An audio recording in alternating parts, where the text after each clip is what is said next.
નમસ્કાર દર્શક મિત્રો, હું છું રૂપલ લુણીચિયા. સંપૂર્ણ ન્યૂઝમાં આપનું સ્વાગત છે. મધ્યપ્રદેશ રાજ્યમાં આવેલા ઉજ્જૈનના માગડોન ખાતે સરદાર પટેલની પ્રતિમાને ખંડિત કરવા મામલે બનાસકાંઠા સરદાર પટેલ સેવાદળ દ્વારા કલેક્ટરને આવેદનપત્ર આપી દોષિતો સામે કડક કાર્યવાહી કરવા માટેની માંગ કરી છે.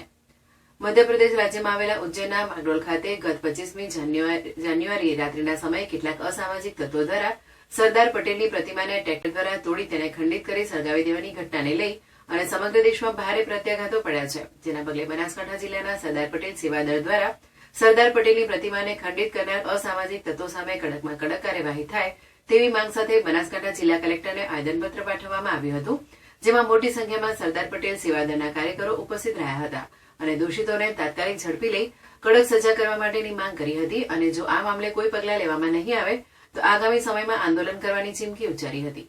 આજે અમે રજૂઆત કરવા માટે કલેક્ટર સાહેબ જોડે એ માટે આવ્યા છીએ કે મધ્યપ્રદેશની અંદર ઉજ્જૈન ખાતે એક માકડોન કરીને ગામ છે, ત્યાં આગળ એક ઘટના ઘટી કે સરદાર પટેલના સ્ટેચ્યુને તોડી પડાયું અને બાદમાં સળગાવી દેવાય. ત્યાં રામ ભગવાનનો ફોટાને પણ સળગાવી દેવામાં આવે.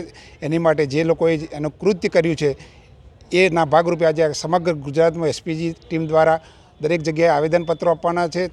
તો તેના ભાગરૂપે અમે અહીંયા પાલનપુરમાં આવેદનપત્ર આપવા માટે આવ્યા છીએ અને એ લોકોની જલ્દીમાંથી જલ્દી ધરપકડ થાય અને સારા મોટી સજા થાય એવી વિચારધારા રજૂ કરવા માટે આવ્યા છીએ. શું નામ તમારું? દિવાભાઈ સાળવી, પાલન. શું રજૂઆત કરવા માટે? આજે તારીખ 25/1/2024ના ઉજ્જૈન ખાતે માકડોન ગામમાં સરદાર પટેલની પ્રતિમા અને શ્રી રામ ભગવાનની પ્રતિમાને બંનેને તોડી પાડવામાં આવી છે. એને અસામાજિક તત્વો દ્વારા એને સળગાવી દેવામાં આવી છે અને જધન્યકૃત કરવામાં આવ્યું છે.